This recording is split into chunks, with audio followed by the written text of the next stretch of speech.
European foreign policy, strategic thinking of the past 20, 30 years has rested on three pillars. One, we'll have the Americans provide security.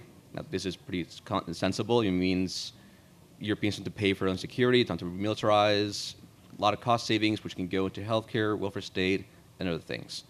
Two, we'll have the Chinese and later the India as a growth market for European luxury goods, high-end manufactured goods, and they'll come and spend tourist money. Three, and this is the important one, Russian provision of cheap energy. And now this is going to be a small sub-lecture, so I apologize, but if there's one thing I always stress, if you want to understand international affairs, economics, trade, everything, learn energy. Energy powers everything. It's what helps us have cities, etc. Now, this seems common sense, but energy also decides the structure of a society.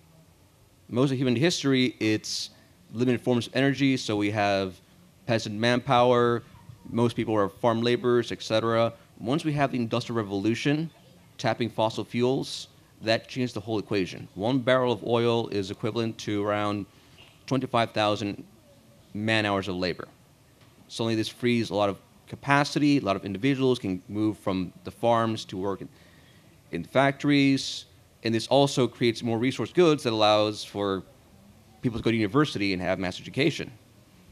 You look back to medieval systems, a king doesn't have that many advisors, intellectuals. In a modern system with plenty of energy, plenty of choices. Now, why do we bring this up? Because this means most advanced, well, pretty much all advanced Western societies are now hardwired to depend upon the cheap provision of energy. We have all these systems and subsystems that depend on there being cheap energy, and if there isn't, things get bad really quickly. A good example I love to use is fast food. Fast food only makes sense in a very cheap energy environment. Its mass system of logistics had to move meat, vegetables, wheat to locations across cities across the entire world to produce food at a very cheap price point. The moment energy, which powers all these logistical systems, provision of food, etc., stops going up, fast food becomes much more less affordable. Play it out in the long term, and if energy prices go up too high, then fast food become a memory. So be worried about it in the future if things remain bad. Now, why did I bring this whole lecture on energy?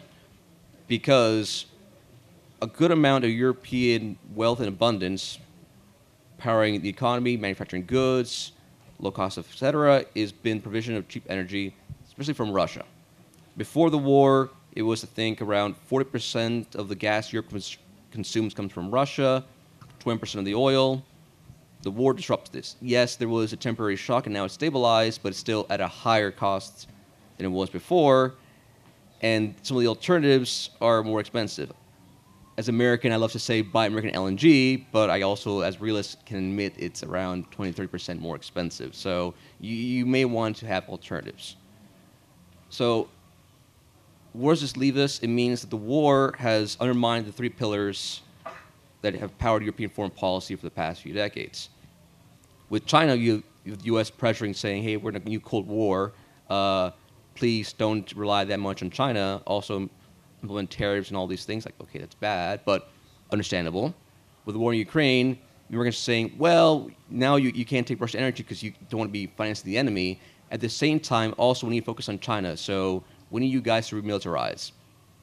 Okay, so now you have a situation where we need to pay for remilitarization, higher energy, welfare state, migration, and everything else, more demand, and I haven't seen as much growth in the European economy and productivity. So something may have to be cut. So that is the macro view, how the war has affected Europe, and it means it's going to enter a period of deciding what can we maintain, what do we prioritize. There have to be trade-offs. So basically saying that there's no way back to the good old times. Not as much, no. Even if we got to peace tomorrow with Russia, bringing back the energy deals, absolutely fixing Nord Stream and all that, even if this all happens, which is dubious, you still have an environment where higher energy costs, with the Red Sea blockade because the whole Houthis, Israel, Gaza situation, You have the net zero requirements. American administration is saying no, we're not going to build new LNG terminals because environmental reasons, etc. So the trends point to higher energy being the norm. So basically, something's got to give. Pretty much, yes. And Okay. it's deciding what's that's going to be the thing that's going to give. And this is a very tricky political question. Yeah, I'm a person known from highly un-PC opinions, so I would like to give you my short view on what's going on and what will come in the next couple of months or years. Basically, what we see is that there was maybe over-reliance, and from an American point of view, definitely over-reliance from the part of Europe on Russian resources, and not only energy resources, but also, for example, basic materials needed for the agriculture, phosphor,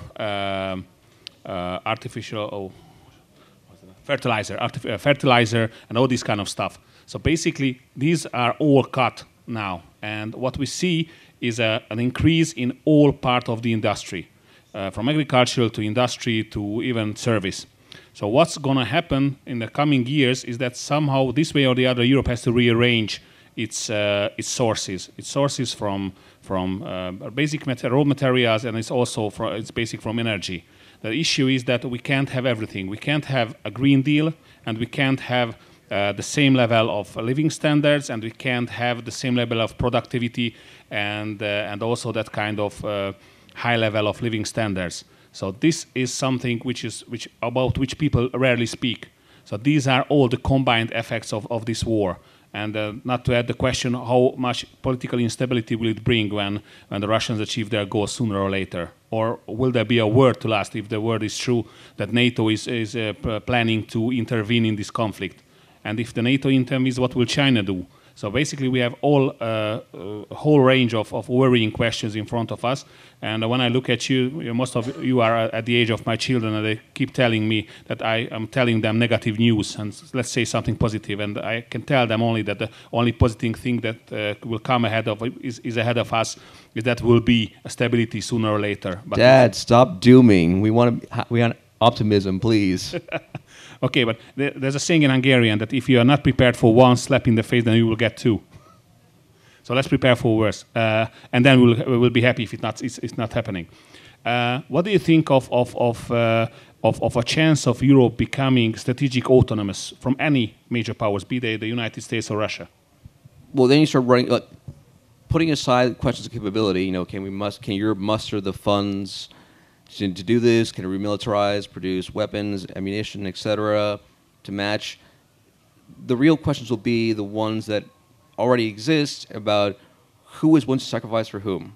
Like the view these days is, let's say Lithuania, Latvia, would the United States be willing to risk Washington, D.C. in a hypothetical retaliatory attack from Russia, even nuclear, if Vilnius falls? Okay, let's remove the Americans from the equation, just the Europeans. Let's say France extends its nuclear umbrella to the rest of Europe. Same question. Would the French be willing to risk Paris or Toulouse for Vilnius? And this is a question for the French, and the general sense one gets is, can we not talk about this, please? They're uncomfortable. So that's the question of European strategic autonomy. The French love it because they're French, that's the Gaulists, and they always want to be in charge. But once you accept responsibility for providing security for others, the question is, implicitly and explicitly sometimes, if the worst comes, will you be willing to go all the way to defend others on the other side of the continent? These are very sane and open words, and I'm really depressed that you don't hear these more often from speakers all around Europe or even globally. Why do you think, or what do you think, why they don't speak about this open? I mean, no sane people will risk a nuclear war. Or why they pushing towards it?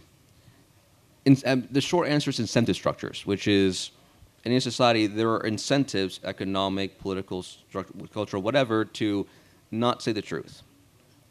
Good example. Let's take, say, United States approach to China. China is, for the United States, China is a maritime challenge. It's an ocean away. It's not going to be fought. It's not a war that will be fought on land. It will be fought in the sea. So any rational move would say, okay, we should probably cut the budget to the army. We don't need tanks to fight China, and put that money into the Navy. It makes no sense, right? You think this is the common problem is if you write this proposal or article and you publish it, within 24 hours you'll have the high-level army officer saying, "No, you can't cut our budget. What are you doing?" The congressman, "You can't propose this. We have factories in our districts. We need this." The lobbyists, paid by the contractors, etc. Journalists whose entire career, "No, you understand. I'm on the army beat. I cover the army. I have my contacts. You can't do this, or else I'm out of job." Can't learn a new branch. Learn to code. But more seriously, if you try passing this kind of reform, multiple centers of power or interest groups will come in and say, "You can't do this," and either one or more than one has enough power to veto. So apply the same dynamic to Europe. If you say, well, we should have a serious discussion about what are we willing to give up to defend Europe without American provision of security, you start getting a bunch of people who get nervous like, well, I don't know about having German, French taxpayer money on this or that, or I don't know about having this and that, and people don't want to have the conversation. So it's just going along until they're forced to. I see.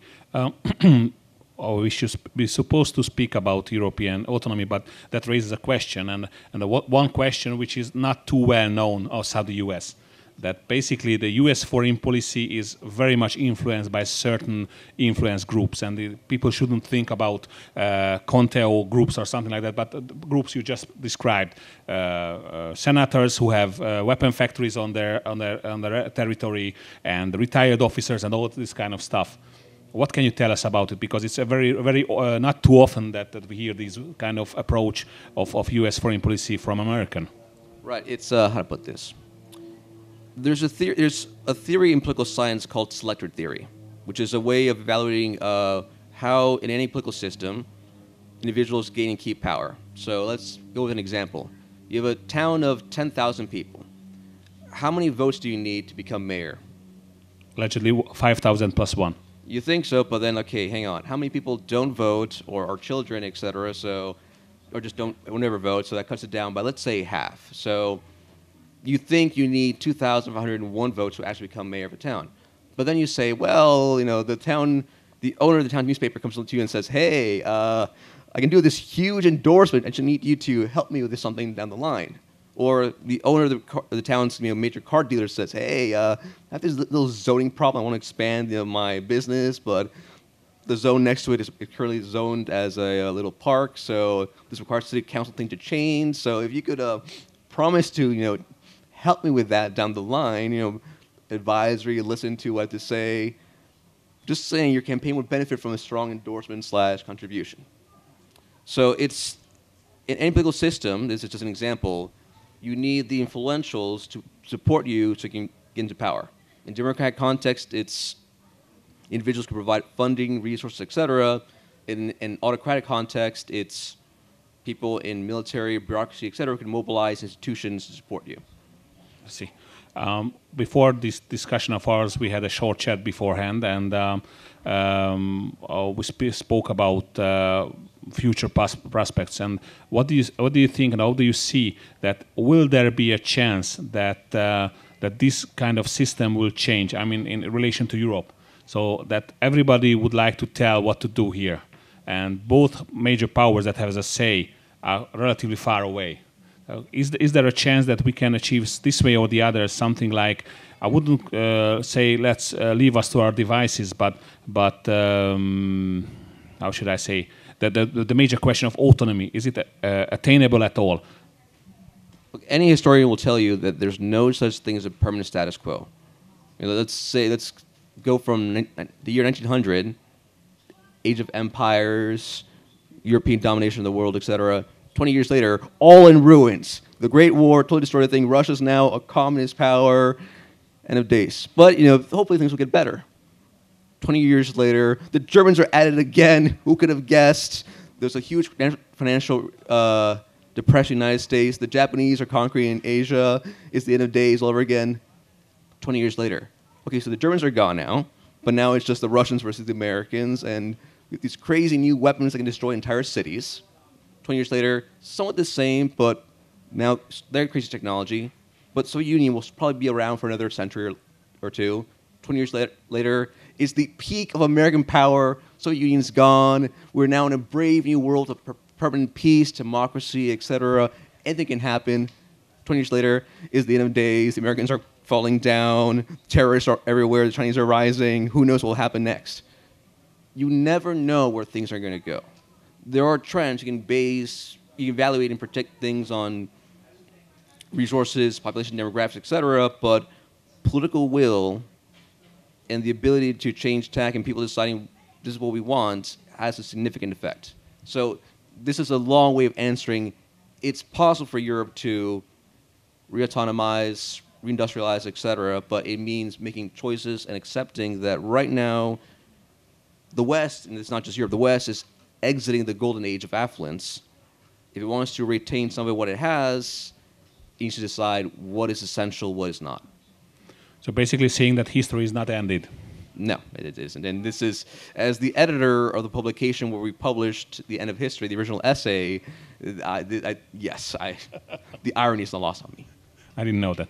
Well, basically, what you said has raised a question in me that basically this war, which is going on at our eastern border, could be the turning point, could be really the end of the golden age? It depends. Well, this is the historian speaking. It depends when you count when it starts. Some will say it's the end of the golden age started in 2022 with Russia invading Ukraine, and now it's clearly we're back to a world of wars. Someone else could say, well, no, actually, it was 2014. That's when the war actually began, invasion of Crimea, etc. The Obama White House did not support the red line in Syria, so now the clear signal the U.S. can enforce its will. Some will say, no, actually it's 2008 because that's a financial crisis, clear sign of the U.S., the West cannot support itself economically without foreign aid, plus Russia invaded Georgia. And so it's when the starting point of the end of the golden age can be debated, but the trend lines have been for a while now, it can't sustain what it's had.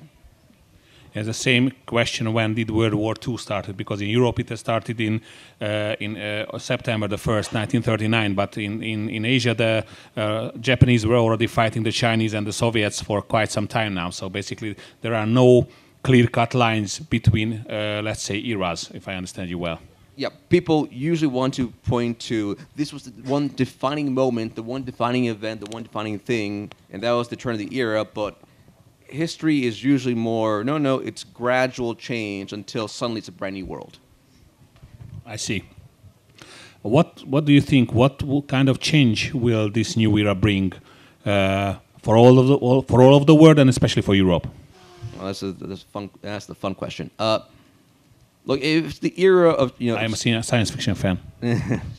If it's the era of accepting trade-offs and what do we want, what do we need, you start making some tough choices. So, to aforementioned this situation Europe is in, high energy costs, need to remilitarize, maintain the welfare state, and everything else on top.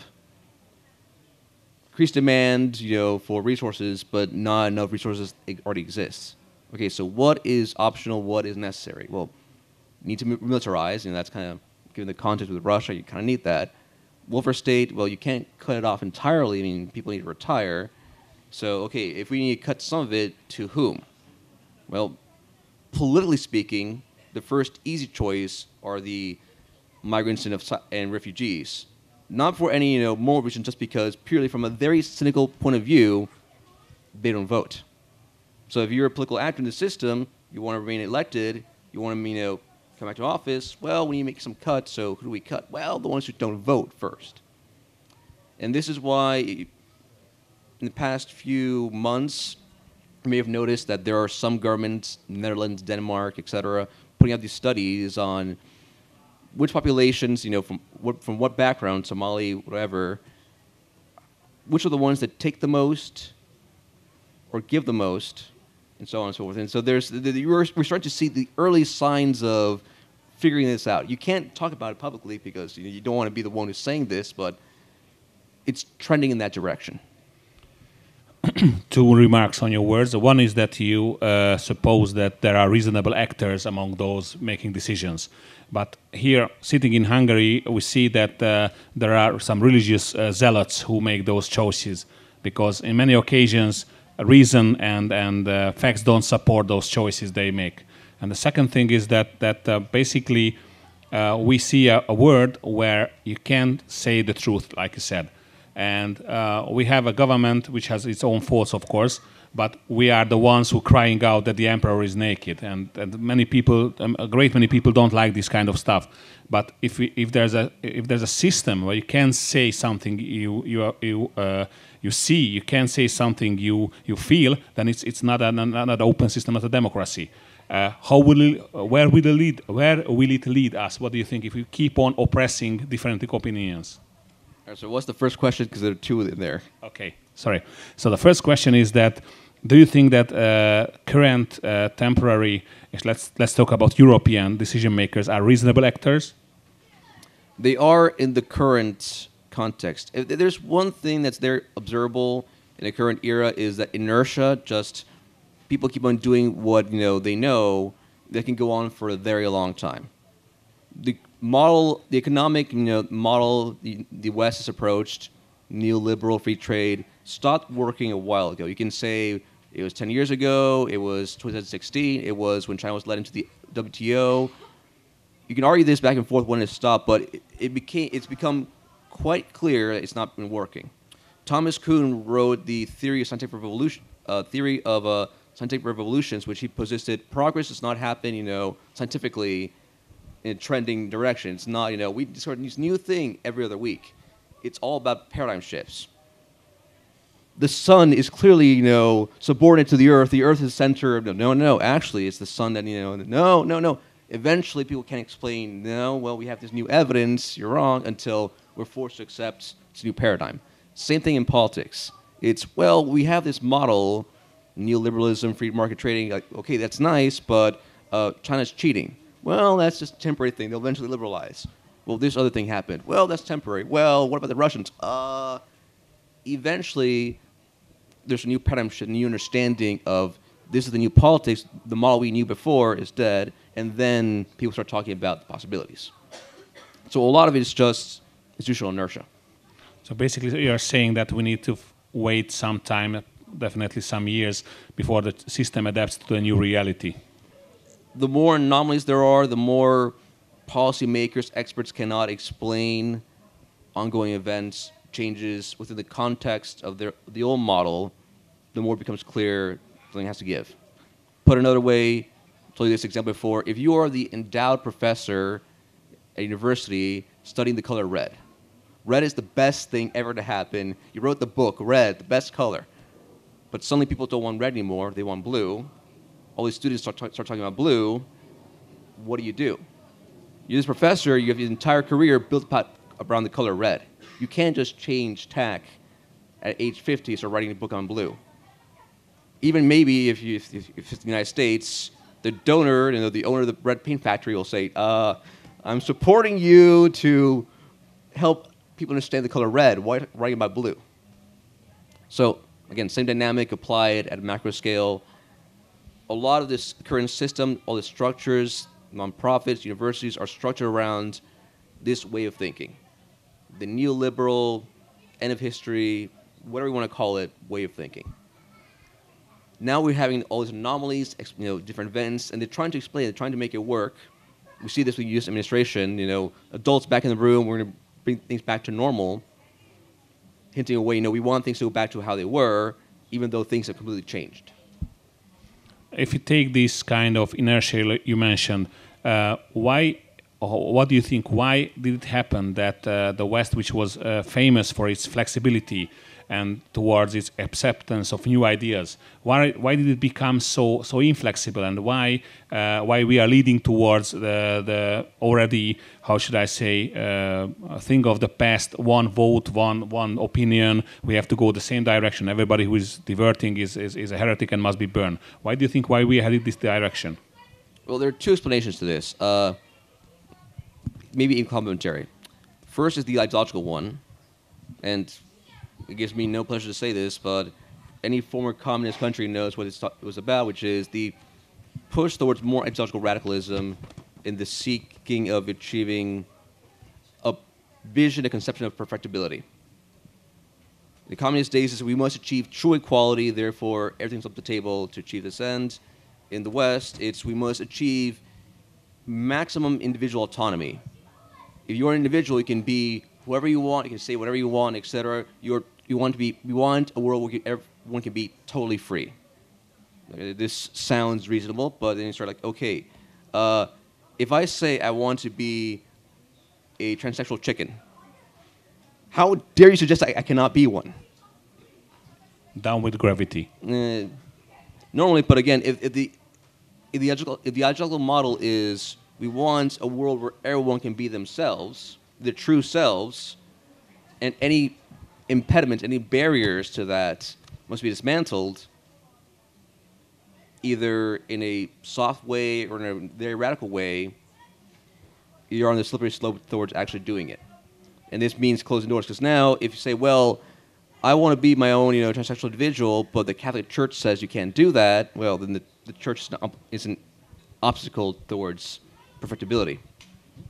How did it? Yep. And then the other issue is the technological one, which is this is not people don't like to talk about this, but democracy as we know it is partially a result of technological evolution. In this case, achieving mass literacy. Because democracy requires people reading newspapers, being informed, everything. This requires the printing press. So it was political structure of political context. But what's happening now? Well, now we're moving towards a media environment where people get most of their news either audio, visually, or via. So, in some cases, TikTok, 15-second videos, etc. And can a political system that depends upon people being informed via literary society survive this? Take on top of this, and especially in the United States, the ability to wrangle votes without necessarily having a literary society. You have this, big data analytics, ballot harvesting, etc. Well, now you don't necessarily need to inform, say, vote blue no matter what, or else the other guy will win, and we can fine-tune this message down to the individual level in advertising. So now it's a system where political party, political structure can target, the messaging down to individual level rather than having to make a broad case for why to vote for us.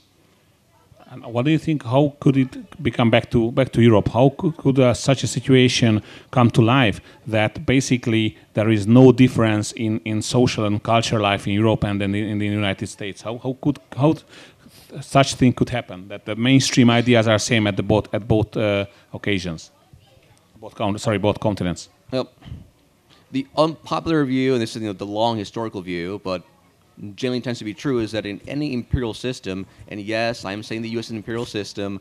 No, I don't like saying it because I believe in democracy, but de facto the truth. In any imperial system, people always want to imitate or follow the norms of the imperial core. In Rome, everyone wants to be a Roman citizen. What do the Romans do? We'll copy them. They have baths, we have to have baths. Do we wear togas? We have to wear togas, or at least some of it. Same thing in the modern context. Americans are the key power, etc. What do Americans do? Well, Americans eat hamburgers. We need to have hamburgers. Americans, what do they read? What social things they do? This crazy progressive stuff. Well, we should do the same thing as well. A lot of it just is the historical tendency of whatever the leading power does, we want to do that as well. What could be the outcome if we are approaching the latter part of our discussions? What do you think? What will be the outcome of this chaos that we're seeing, and especially in the case of Europe? Well, how will this end? I mean, you said that there's no way back to the good old times, the cheap Russian energy, to freely available Chinese markets, and the U.S. security umbrella. What's going to come? Well, this is where I'm probably even a bigger doomer than you are, so my apologies. Again, if we can't go back to normal, and it's a world of trade-offs, what do we need? What can we afford? What can we not afford? And start making choices, then there have to be losers. And this is where things get really chaotic because these losers will not take these losses gracefully. So if you go with what I said earlier, let's say politicians make the very rational choice of, well, we need to cut benefits to some people. who we cut to, the refugees and asylum seekers are their first choice because they don't vote, that I know of. And I don't know how it is in Europe. In the United States, it's complicated. But this will lead to a lot of resentment, and I think we already know that certain populations in Europe are more likely to Revolt. be angry, yes.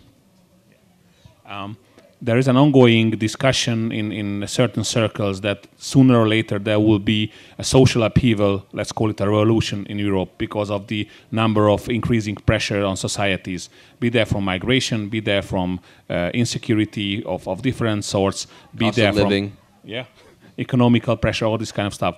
Let me ask you a very implied question. What do you think, which country will buckle first?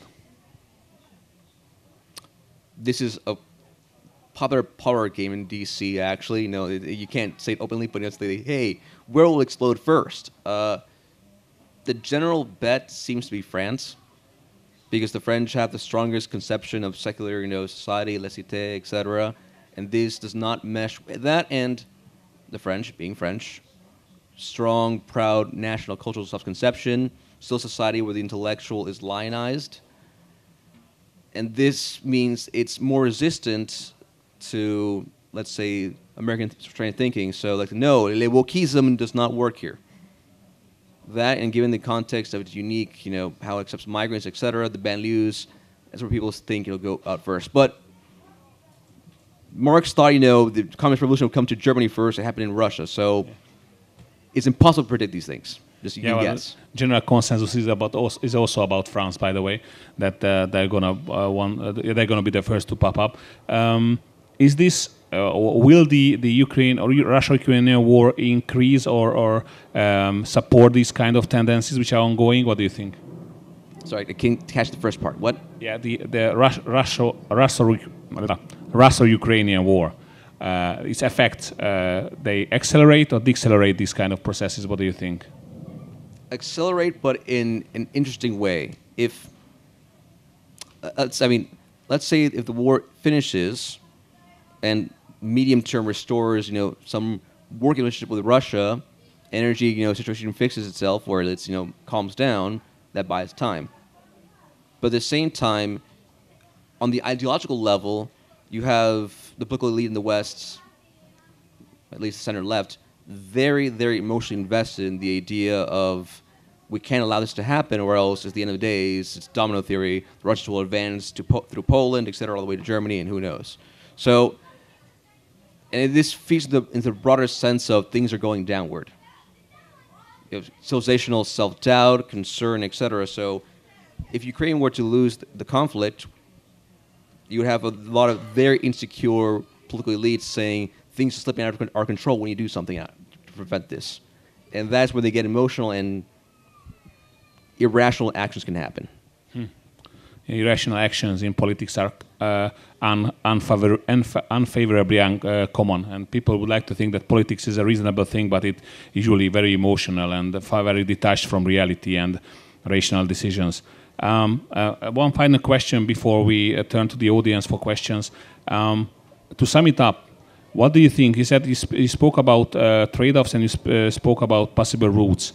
What do you think? What will be the exact changes that, for example, in case of U.S. security, what will, for example, Trump bring? In cases of markets, the decoupling from China, will it go on U.S. pressure, or will Europe be able to resist it? And the third question, will they be able to replace Russian cheap energy? There's a lot of questions in one. Right, in around an hour and a half, I think, in this same tent, we'll have Sumatra Mitra, who was also actually a co-worker of the National Interest back in the day, and he's the one who's coined the term dormant NATO, which if you're around here in an hour and a half, you can listen to him speak about it. Please do. He's a great guy, and he's more influential than he lets on. I did not say that. But basically, his concept, and they're involved in these discussions, is it's going to be not the U.S. leaving NATO, but scaling back its involvement to help nudge along Europeans to take more of them on themselves. He calls it dormant NATO. This generally seems to be what people are gravitating towards in D.C., both on the left and the right. Is the shared bipartisan consensus, which is extremely rare, is China's the main threat. We need to mobilize resources to fight it. What's happening with Russia and Ukraine is, depends who you ask, a temporary thing, or we're bleeding them out now to not fight them later. Now, is this a wise course of strategy? Probably not, because now the Russians and the Chinese are working together quite well. Russians provide resources, energy, etc. The Chinese are happy to get this energy. But the underlying thinking is the Americans won't leave, but they're scaling back their involvement and their resources. And basically, the expectation is Europeans to pick up the slack. I understand. Thank you very much. So I turn to the audience to ask you questions, and please ask it in English in order that our guests will understand it too. Sorry, I forgot your first name. Carlos. Carlos. Thank you very much. It only took 40 minutes. Sir. Thank you very much. My name is Zalán Kárpáti. I'm a master's student from the International Security and Defense Politics course. And my question regards, you've mentioned the threat of a nuclear conflict regarding Ukraine, at least the chance of it. My question is, if we accept that and scale back or nullify the support of Ukraine because of the threat of a Russian nuclear deployment or a nuclear exchange, doesn't that mean that it gives a get out of jail free card to any malicious international actors who already have a nuclear deterrent or acquire that, seeing that being a nuclear power makes you untouchable virtually? Thank you. Right. As anyone in national affairs / political science knows what deterrence and signaling is. For those who don't know, deterrence is basically saying, "Don't mess with me." It's the big, beware a big dog sign in front of your house or apartment. It signals, "Don't mess with me." Signaling is telling people, by the way, remember, I have a big dog. When it comes to nuclear powers, using the threat of using a nuclear weapon is not done lightly. It's something you need to deter and send signals about. Russians are very clear saying, if you try to move to Crimea, that's where we'll start, lobbying something.